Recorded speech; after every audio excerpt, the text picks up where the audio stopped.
नमस्कार साथियों, आप सभी का बहुत-बहुत स्वागत है एग्जाम यार्ड क्लासेस में। जैसा कि पीछे की क्लास में मैंने आप लोगों को बताया था कि हम लोग बहुत जल्द भूगोल की क्लास भी यहाँ से शुरू करने वाले हैं। तो उसी सिलसिले में आज मैं आप लोगों को भूगोल की पहली क्लास यहाँ से देने जा रहा हूँ, जहाँ से हम लोग शुरुआत करेंगे कॉस्मस या ब्रह्मांड की, या इसी को यूनिवर्स भी बोला जाता है। तो आइए हम लोग शुरू करते हैं सबसे पहले ब्रह्मांड में, कि ब्रह्मांड की उत्पत्ति कैसे हुई। ब्रह्मांड ये पृथ्वी की उत्पत्ति, मतलब पृथ्वी कैसे हम लोग यहाँ पे जिस ग्रह पे रह रहे हैं, इसकी उत्पत्ति कैसे हुई। तमाम चीज़ों के बारे में जो दिमाग में बातें खटकती रहती हैं, उसी के बारे में आज हम लोग अध्ययन करने चल रहे हैं कि आखिर ये ब्रह्मांड जो इसमें सारी चीज़ें समाहित हैं, उसकी उत्पत्ति हुई कैसे, या ब्रह्मांड का शाब्दिक अर्थ है, उसका मतलब क्या होता है। तो इन सब चीज़ों के बारे में हम लोग अध्ययन करेंगे। तो आइए देखते हैं सबसे पहले ब्रह्मांड, या इसी को कॉस्मस भी बोलते हैं, या इसी को यूनिवर्स भी बोला जाता है, यूनिवर्स। तो इसमें ब्रह्मांड की परिभाषा अगर हम लोग सबसे पहले देखेंगे तो ब्रह्मांड किसे कहते हैं। तो ब्रह्मांड जो होता है ये सूक्ष्मतम अणुओं से लेकर विशाल आकाश गंगाओं तक के सम्मिलित स्वरूप को ही ब्रह्मांड कहते हैं। मतलब जो छोटे मोटे अणु हैं इस ब्रह्मांड में, जो छोटे मोटे अणु से लेकर के जो विशाल आकाश गंगाएं हैं, जो अंतरिक्ष में है, बहुत दूर दूर तक है, जहाँ तो हमारी नजरें तक नहीं पहुंचती हैं, वहां तक के जो सम्मिलित स्वरूप को ही क्या कहा जाता है, कॉस्मस या ब्रह्मांड कहा जाता है। तो इस तरीके से सूक्ष्मतम अणुओं से लेकर विशाल आकाश गंगाओं तक के समूह को, सम्मिलित स्वरूप को ही ब्रह्मांड कहते हैं। अगर आपको ब्रह्मांड की परिभाषा लिखनी होगी तो आप ऐसे ही लिखेंगे। देखिए, पृथ्वी की उत्पत्ति से संबंधित या ब्रह्मांड से संबंधित बहुत सारे तथ्य, बहुत सारे कथन बहुत पुराने पुराने वैज्ञानिकों के द्वारा, खगोल शास्त्रियों के द्वारा अपने अलग अलग राय दिए गए हैं। उनमें से कुछ अलग हैं, जैसे देखिए क्लाडियस टालमी जो कि मिस्र यूनान के एक खगोल शास्त्री थे। सबसे पहले इन्होंने 140 ईस्वी में यह बताया था कि पृथ्वी ब्रह्मांड के केंद्र में है। मतलब ब्रह्मांड के केंद्र में क्या है, पृथ्वी है। पृथ्वी ब्रह्मांड के केंद्र में है तथा सूर्य व अन्य ग्रह इसकी परिक्रमा करते हैं। मतलब ब्रह्मांड के केंद्र में इन्होंने पृथ्वी को बताया था, ठीक है, जो कि वास्तविकता नहीं थी। बहुत दिनों तक यह जो है लोगों के दिमाग में यह चलता रहा कि ब्रह्मांड के केंद्र में क्या है, पृथ्वी है। लेकिन निकोलस कापरनिकस जो कि पोलैंड के एक खगोल शास्त्री थे, इन्होंने 1543 ईस्वी में, बहुत समय बाद 1543 ईस्वी में यह बताया कि ब्रह्मांड के केंद्र में पृथ्वी नहीं है, अपितु क्या है, सूर्य है। ब्रह्मांड के केंद्र में पृथ्वी नहीं है अपितु सूर्य है। ये जाके तथ्य लोगों को दिया, जनता को दिया, जो कि बहुत मान्य है। और ये अभी भी जो है ये सही तथ्य सामने निकल कर आया है। बहुत सारे वैज्ञानिकों के द्वारा, खगोल शास्त्रियों के द्वारा उस समय इस कथन को क्या किया गया, स्वीकारा गया कि ब्रह्मांड के केंद्र पृथ्वी नहीं अपितु क्या है, सूर्य है। उसके बाद विलियम हर्शेल जो कि ब्रिटेन के एक खगोल शास्त्री थे, उन्होंने 1805 ईस्वी में बताया कि ये जो कथन इनका था, निकोलस कापरनिकस का, ये ब्रह्मांड के केंद्र पृथ्वी नहीं अपितु सूर्य है, ये केवल सौर मंडल मात्र तक ही सीमित था, सौर मंडल से आगे नहीं गया था। लेकिन अब देखिए, सौर मंडल से आगे भी एक जगह है, आकाश गंगा, या आकाश गंगा जिसे बोलते हैं। अभी आगे आकाश गंगा के बारे में हम लोग जानकारी प्राप्त करेंगे। तो देखते हैं, विलियम हर्शेल जो कि ब्रिटेन के एक खगोल शास्त्री थे, 1805 ईस्वी में इन्होंने बताया कि सौर मंडल जो है, जो ये सौर मंडल, इनके बारे में ऊपर दोनों वैज्ञानिकों ने, खगोल शास्त्रियों ने बात किया, ये क्या है, ये आकाश गंगा का एक अंश मात्र है। आकाश गंगा का एक अंश है, मतलब इससे इससे बहुत बड़े आगे भी बहुत सी सारी चीजें हैं, जिसमें आकाश गंगा जो है, ये सौर मंडल जो है, ये आकाश गंगा का एक अंश है, एक अंश मात्र है। तो इसके अलावा भी बहुत, ब्रह्मांड में बहुत सारी चीजें हैं। इसके अलावा फिर एडविन पावेल हब्बल जो कि यूएसए के थे, एडविन पावेल हब्बल यूएसए के थे, इन्होंने 1925 ईस्वी में यह बताया कि ब्रह्मांड के अंदर हमारी आकाश गंगा की भांति लाखों आकाश गंगाएं हैं। मतलब एक आकाश गंगा नहीं है, लाखों आकाश गंगाएं हैं। और तथा ब्रह्मांड, ये भी बताया कि ब्रह्मांड का विस्तार अभी भी जारी है। मतलब ब्रह्मांड का जो विस्तार हो रहा है वो दिन प्रतिदिन बढ़ता जा रहा है, डेली का डेली कुछ ना कुछ बढ़ता जा रहा है, उसमें लगातार विस्तार जारी है। ये कथन किसने बताया था, एडविन पॉवेल हब्बल जो कि यूएसए के थे, 1925 ईस्वी में। और 1925 ईस्वी, जबकि एक बहुत इंपॉर्टेंट है, बाराह मिहिर जो कि भारत के खगोल शास्त्री थे, इन्होंने 6ठी शताब्दी ईसा पूर्व में ही यह बता दिया था कि चंद्रमा जो है वो पृथ्वी की परिक्रमा करता है। क्योंकि पृथ्वी का एकमात्र उपग्रह है चंद्रमा। पृथ्वी का एकमात्र उपग्रह क्या है? चंद्रमा। और जितने भी उपग्रह होते हैं सब अपने ग्रह की क्या करते हैं? परिक्रमा करते हैं, चक्कर लगाते हैं। तो चंद्रमा पृथ्वी की परिक्रमा करता है, यानी पृथ्वी का एकमात्र उपग्रह चंद्रमा है। चंद्रमा पृथ्वी की परिक्रमा करता है और पृथ्वी जो है वो सूर्य की, क्योंकि सौरमंडल के ब्रह्मांड के केंद्र में क्या है? सूर्य है। सौरमंडल का प्रमुख क्या है? मुखिया क्या है? सूर्य है। तो सूर्य का चक्कर कौन लगाता है? सारे ग्रह लगाते हैं। तो इसलिए पृथ्वी क्या करता है? सूर्य की चक्कर लगाता है। ये कथन छठी शताब्दी ईसा पूर्व में ही, छठी शताब्दी ईस्वी में ही बाराहमिहिर ने दे दिया था। तो इस बात को जो है किसी लोगों ने गौर नहीं किया था, लेकिन बाद में जो है इनको ये बात कितनी सत्य निकली, ये चीजें जानने वाली है, समझने वाली है। तो आइए इसके बाद हम लोग देखते हैं कि ब्रह्मांड की उत्पत्ति से संबंधित सिद्धांत। आशा करता हूँ कि ये सारी चीजें आप लोगों को कुछ समझ में आई होंगी। जो कथन दिए गए हैं, क्लाडियस टालमी जो थे, ईस्वी याद रखिएगा कि 140 ईस्वी में इन्होंने ये कथन दिया हुआ था। इन्होंने ब्रह्मांड के केंद्र में पृथ्वी को बताया था, सूर्य को नहीं। लेकिन ब्रह्मांड के केंद्र में पृथ्वी नहीं अपितु सूर्य है, इस कथन को कब बताया गया? निकोलस कापर निकस के द्वारा। ये कब? 1543 ईस्वी में। ठीक है, तो आइए हम लोग देखते हैं आगे। आगे देखते हैं ब्रह्मांड की उत्पत्ति से संबंधित सिद्धांत। तीन सिद्धांत ब्रह्मांड की उत्पत्ति से संबंधित माने जाते हैं, जिसमें महाविस्फोट सिद्धांत, जिसे बिग बैंग थ्योरी कहा जाता है, और दूसरा होता है साम्यावस्था सिद्धांत, स्टेडी स्टेट थ्योरी, या दोलन सिद्धांत, जिसे पल्सेटिंग यूनिवर्स थ्योरी बोला जाता है। और साम्यावस्था सिद्धांत को थॉमस गोल्ड एवं हरमन बांडी के द्वारा दिया गया था। ये बहुत इंपॉर्टेंट नहीं माने जाते, इसकी जो है सबसे जो प्रमुख माना जाता है वो महाविस्फोट सिद्धांत या बिग बैंग थ्योरी ही माना जाता है। जबकि दोलन सिद्धांत जो था, इसका भी जो है डॉक्टर एलन संडेस के द्वारा ये सिद्धांत दिया गया था, ये भी मान्य नहीं था। जो एकमात्र महाविस्फोट सिद्धांत था, बिग बैंग थ्योरी था, जिसे लोगों के द्वारा मान्य किया गया, बहुत से खगोल शास्त्रियों वैज्ञानिकों के द्वारा। हम लोग इसी के बारे में अध्ययन करेंगे। हम लोग महाविस्फोट सिद्धांत या बिग बैंग थ्योरी को ही जानते हैं। इसकी जो सिद्धांत को दिया था, इसके एक जॉर्ज लैमेत्रे नामक एक वैज्ञानिक ने दिया हुआ था। और ये बेल्जियम के खगोल शास्त्री थे। कहाँ के थे? बेल्जियम के खगोल शास्त्री थे। ये भी एग्जाम्स में क्वेश्चन पूछता है। बेल्जियम के खगोल शास्त्री थे जिन्होंने महाविस्फोट सिद्धांत को दिया हुआ था। कब? 1927 ईस्वी में। बाद में रॉबर्ट वेगनर, एक खगोल शास्त्री या वैज्ञानिक होते हैं रॉबर्ट वेगनर, इस नाम को आप लोग याद रखिएगा। रॉबर्ट वेगनर ने 1967 ईस्वी में इस सिद्धांत की जो है विस्तृत व्याख्या की थी। इस सिद्धांत की विस्तृत व्याख्या कब की थी? 1967 में। किसने? रॉबर्ट वेगनर ने। तो आइए देखते हैं हम लोग महाविस्फोट सिद्धांत क्या है, जो कि जॉर्ज लेमित्रे के द्वारा दिया गया था। महाविस्फोट सिद्धांत। महाविस्फोट सिद्धांत जो होता है, इसके द्वारा इन्होंने यह बताया कि ब्रह्मांड जो था लगभग 15 वर्ष पूर्व, कितने? 15 अरब वर्ष पूर्व, लगभग 15 अरब वर्ष पूर्व एक क्या था? विशालकाय अग्निपिंड था। एक विशालकाय अग्निपिंड था, ये जो कि ब्रह्मांड था। ठीक है, और जिसका निर्माण किससे हुआ था? भारी पदार्थों से हुआ था। जिसका निर्माण भारी पदार्थों से हुआ था। और कहा जाता है कि इसमें अचानक ब्रह्मांडी विस्फोट हुआ। ब्रह्मांडी विस्फोट का मतलब बीच से ही अचानक इसका तापमान वगैरह बढ़ा होगा, इसकी आयतन सघनता बहुत अधिक सिकुड़न हुई होगी इसमें। इसके आयतन में सिकुड़न होने की वजह से इसमें ब्रह्मांडी विस्फोट हुआ। और इससे क्या हुआ? पदार्थों का बिखराव हुआ। पदार्थों का बिखराव हुआ। और जब पदार्थों का बिखराव हुआ तो इससे काले व उच्च घनत्व वाले पदार्थ निर्मित हुए। और जो पदार्थ निर्मित हुए उन्हीं से क्या हुआ? ब्रह्मांडी पिंडों का क्या हुआ? सृजन होता गया। ब्रह्मांडी पिंडों का ऐसे सृजन होता गया। और जब ब्रह्मांडी पिंडों का सृजन हुआ तो इनके चारों ओर सामान्य पदार्थों का जमा हुआ। और सामान्य पदार्थों का जमा होने से आकाश गंगाओं का निर्माण हुआ। किसका निर्माण हुआ? आकाश गंगाओं का निर्माण हुआ। और जब आकाश गंगाओं का निर्माण हुआ तो इसमें पुनः अनेकानेक विस्फोट हुए और असंख्य पिंडों का निर्माण हुआ। आकाश गंगा में भी अनेक अनेक विस्फोट हुए और उसमें भी असंख्य पिंडों का निर्माण हुआ। तो उसमें क्या, उससे जिसे क्या कहा गया?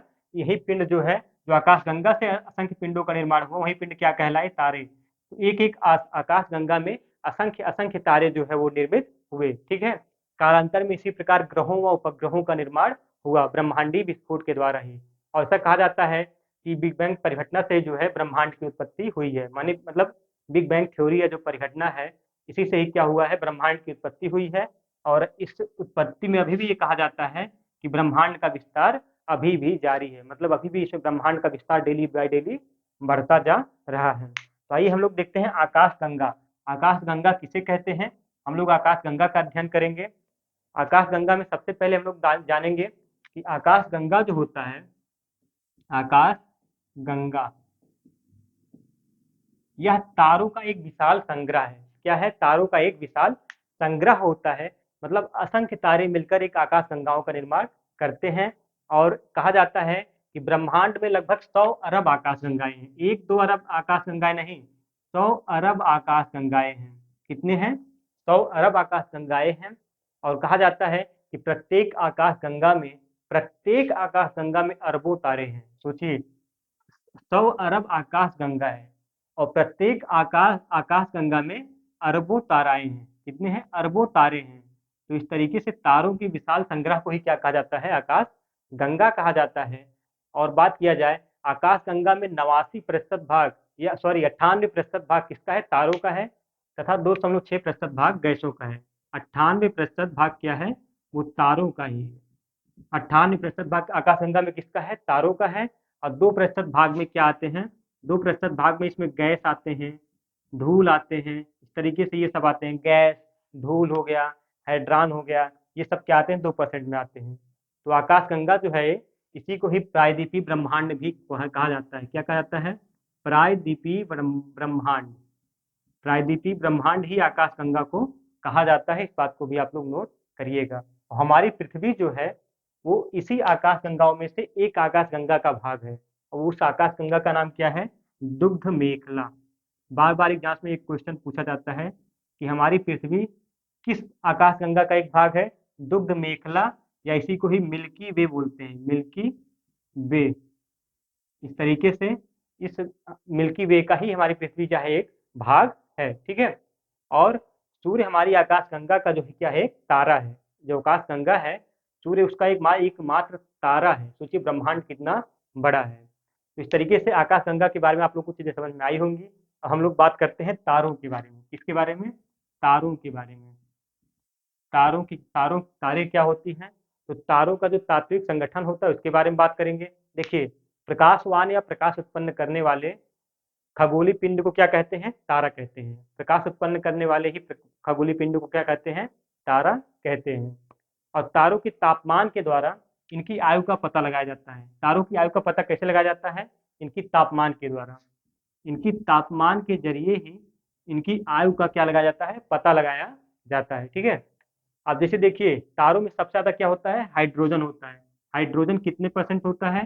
70% हाइड्रोजन होता है तारों में। इस बात को आप लोग नोट करिएगा। जबकि हीलियम कितना होता है?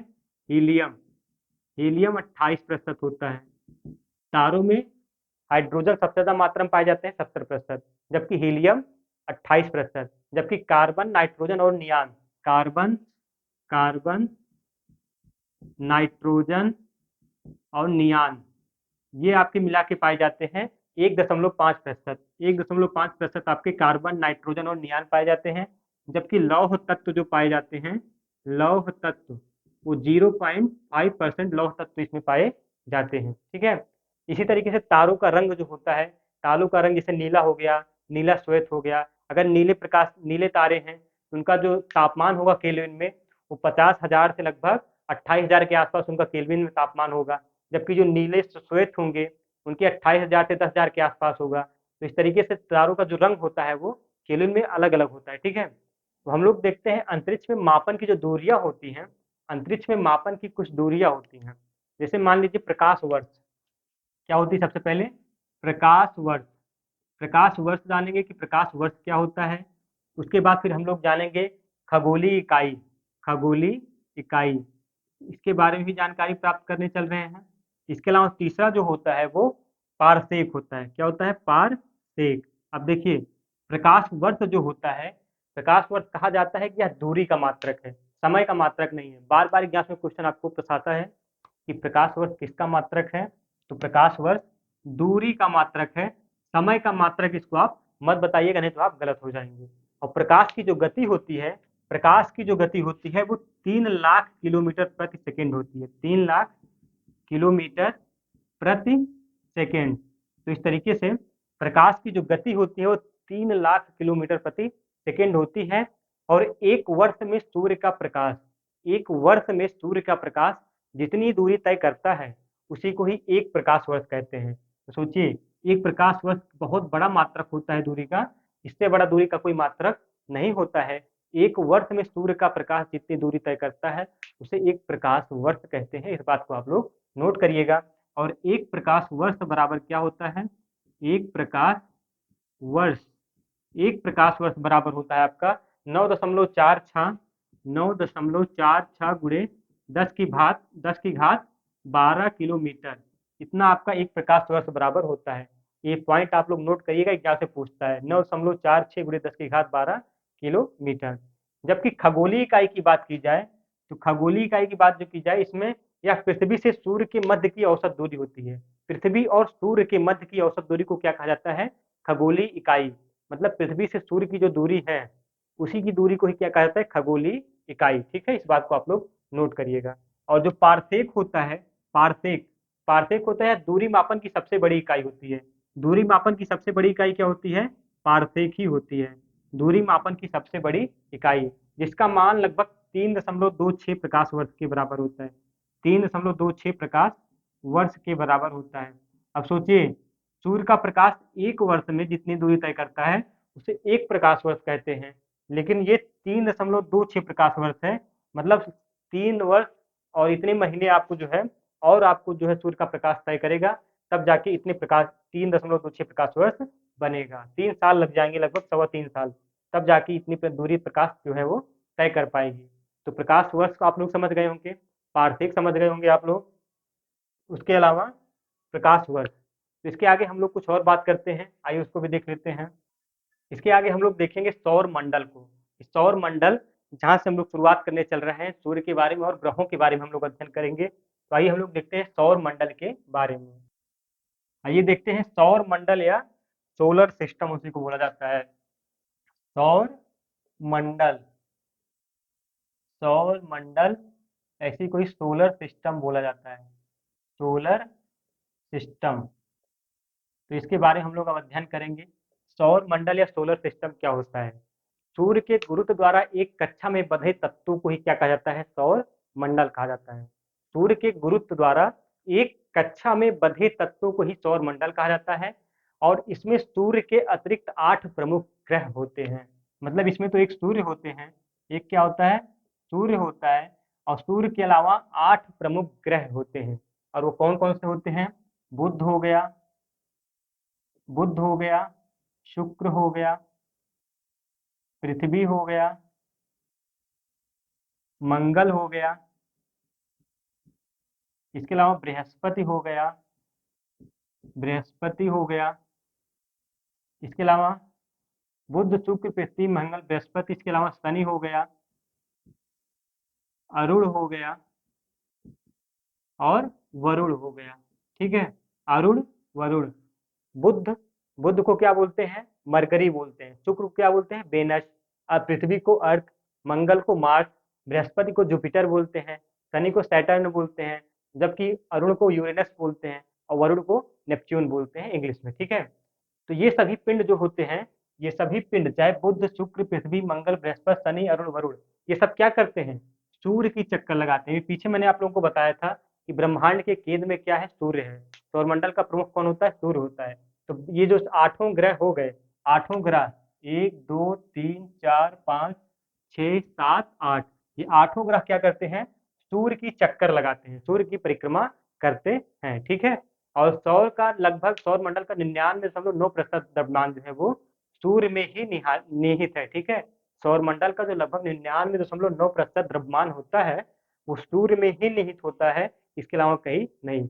सौर मंडल का जो व्यास है, सौर मंडल का व्यास, ये अगर पूछा जाए कि सौर मंडल का व्यास कितना है, तो सौर मंडल का व्यास 1179 करोड़ किलोमीटर है।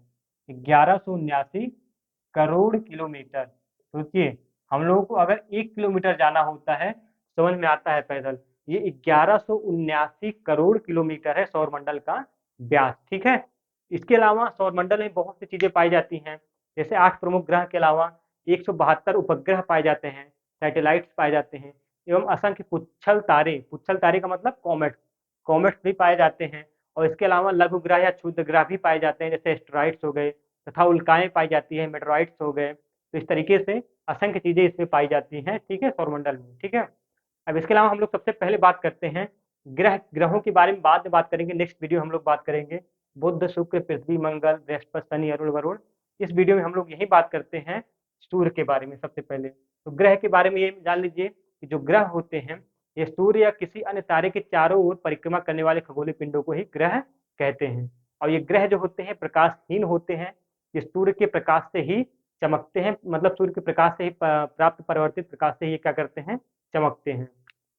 और सभी ग्रह जो होते हैं ये सूर्य के एंटी क्लॉकवाइज परिक्रमा करते हैं, सूर्य के एंटी क्लॉकवाइज परिक्रमा करते हैं, यानी कि जो परिक्रमा करते हैं आपके पश्चिम से पूर्व की तरफ करते हैं। लेकिन एक शुक्र तो हो गया, एक शुक्र हो गया, और दूसरा कौन सा हो गया, अरुण हो गया। शुक्र और अरुण ये दोनों क्या करते हैं, क्लॉकवाइज परिक्रमा करते हैं, यानी पूर्व से पश्चिम की ओर पे क्या करते हैं, भ्रमण करते हुए सूर्य की परिक्रमा करते हैं। तो शुक्र शुक्र और अरुण ये जो दो ग्रह हैं ये क्लॉकवाइज सूर्य की परिक्रमा करते हैं, जबकि बुध, शुक्र, बुध, पृथ्वी, मंगल, बृहस्पति, शनि और वरुण ये जो छह के छह हैं ये एंटी क्लॉकवाइज करते हैं, मतलब घड़ी के चलने की विपरीत दिशा में, ठीक है, यानी पश्चिम से पूर्व। जबकि शुक्र और अरुण क्या होते हैं, ये पूर्व से पश्चिम की ओर सूर्य की परिक्रमा करते हैं। तो आइए हम लोग इस क्लास में देखते हैं सूर्य के बारे में।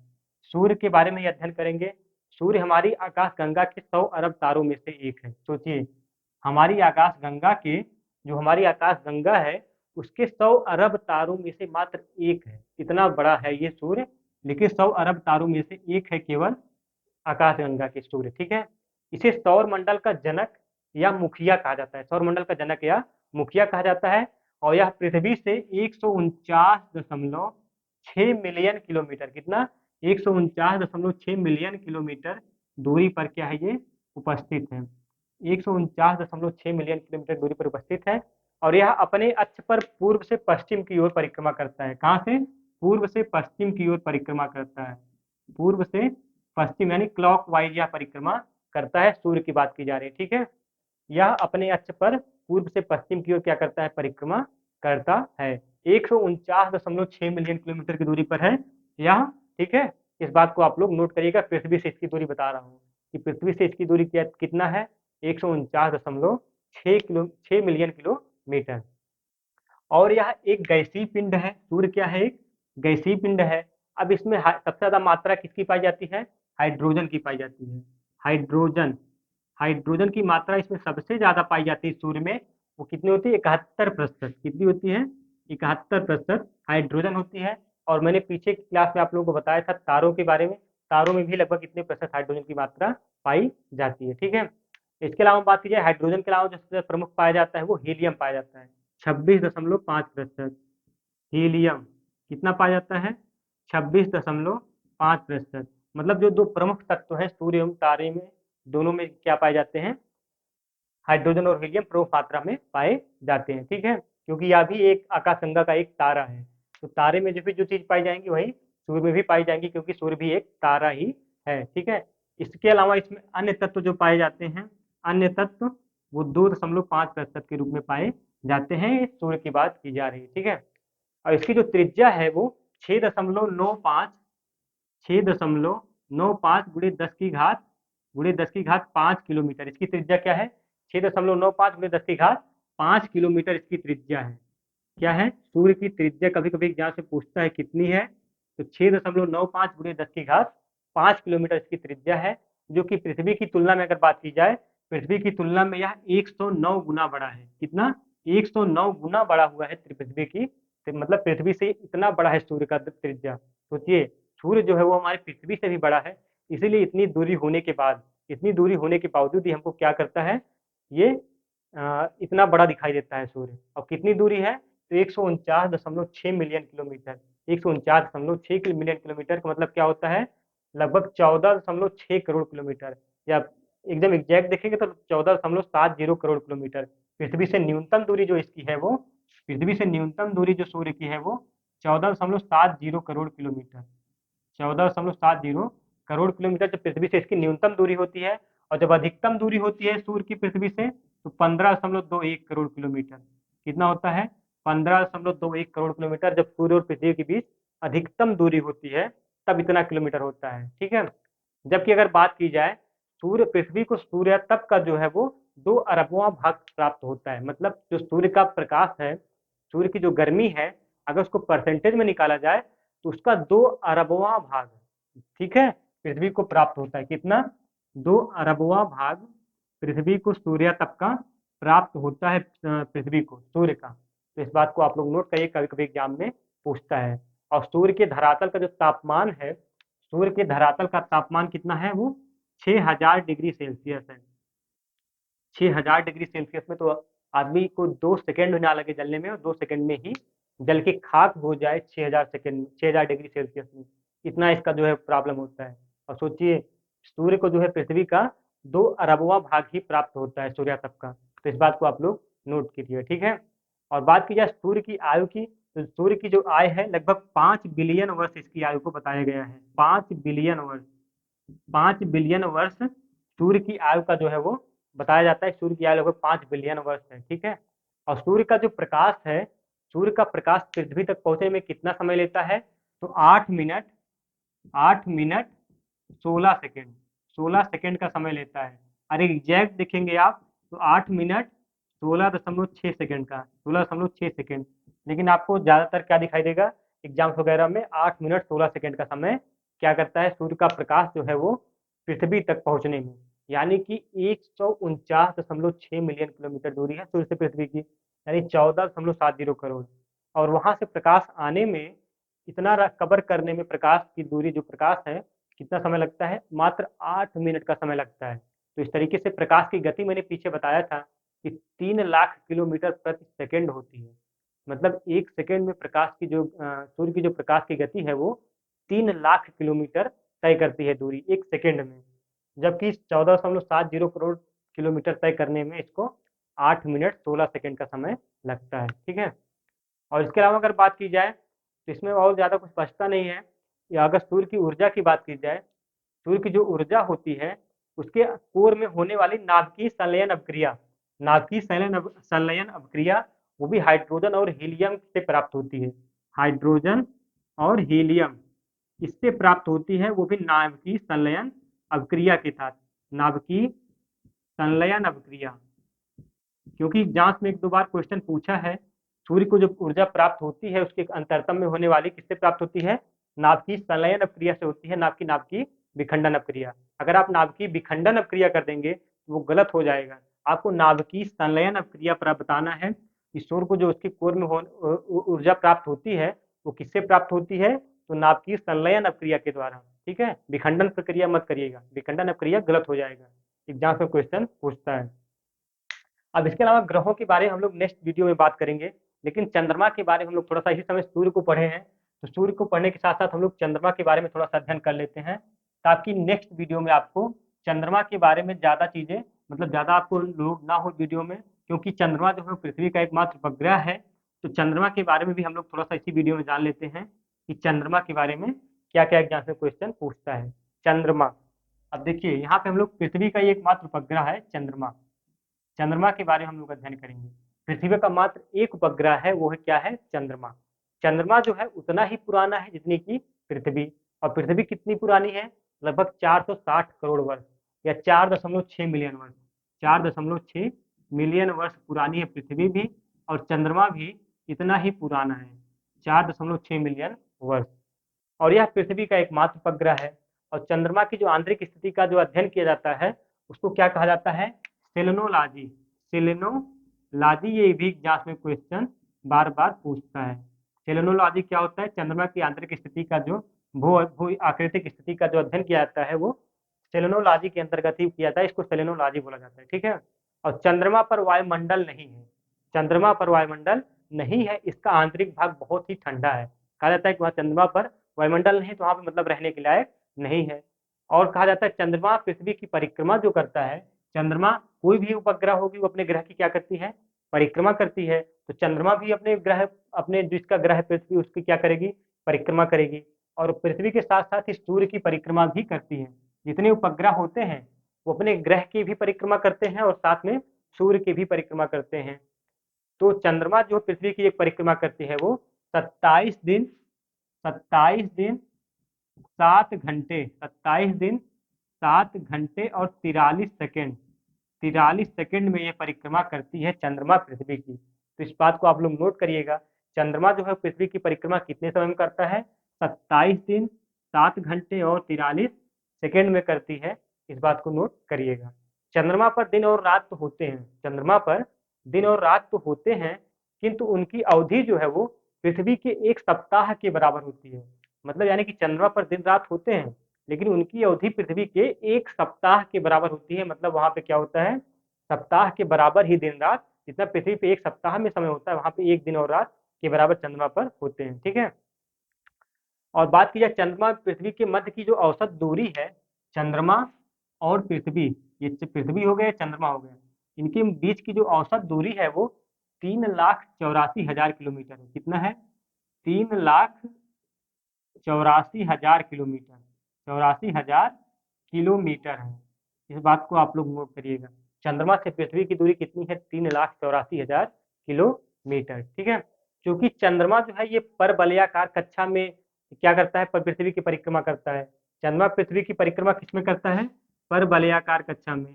परवलयाकार, कभी कभी एग्जाम में क्वेश्चन पूछता है, चंद्रमा पृथ्वी की परिक्रमा किस कक्षा में करता है? तो परवलयाकार, परवलयाकार कक्षा में पृथ्वी की परिक्रमा करता है। और इसलिए चंद्रमा और पृथ्वी की जो दूरी है वो बदलती रहती है। चंद्रमा की पृथ्वी की जो दूरी है वो बदलती रहती है। इस बात को आप लोग नोट करिएगा। इसके अलावा एक होता है सुपर मून, सुपर मून, और एक होता है ब्लू मून। सुपर मून और ब्लू मून किसको बोलते हैं, इसके बारे में भी आप लोग नोट कर लीजिएगा।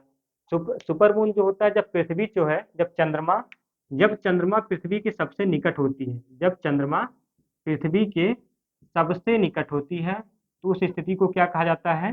Super moon. उस स्थिति को क्या कहा जाता है? Super moon. जबकि ब्लू मून की बात की जाए, और सुपर मून में जब चंद्रमा पृथ्वी के सबसे निकट होता है, जो अपने जो इसका नेचर है उससे क्या करता है, 14% बड़ा दिखाई देता है और 30% अधिक चमकीला दिखाई देता है। मतलब 14% अधिक बड़ा दिखाई देगा जब एकदम समीप होगा पृथ्वी के, और 30% अधिक चमकीला दिखाई देगा। जबकि ब्लू मून की बात की जाए, तो ब्लू मून जो होता है, एक कैलेंडर माह में 2 पूर्णिमाएं होती हैं। आप लोगों को पता है कि एक कैलेंडर माह में 2 पूर्णिमाएं होती हैं। और दूसरी पूर्णिमा का जो चाँद होता है, दूसरी पूर्णिमा का जो चाँद होता है, दूसरी पूर्णिमा का चाँद, वो क्या कहलाता है? ब्लू मून कहलाता है। दूसरी पूर्णिमा का चाँद ही ब्लू मून कहलाता है। तो आशा करता हूँ कि यहाँ से क्लासेज आप लोग को कुछ समझ में आई होंगी। अब नेक्स्ट क्लास में हम लोग बहुत अच्छा अध्ययन करेंगे ग्रहों के बारे में, जो कि सौर मंडल के 8 ग्रह हैं, इनके बारे में बहुत विधिवत अध्ययन हम लोग करेंगे। आशा करता हूँ कि आप लोग को यहाँ से चैनल पसंद आया होगा। कमेंट बॉक्स में ज़रूर बताइएगा, और कोई भी क्लासेज आप लोग को चाहिए तो ज़रूर कमेंट बॉक्स में बताइएगा, उसको देने का प्रयास करूंगा। आप लोग का बहुत बहुत शुक्रिया, बहुत बहुत धन्यवाद।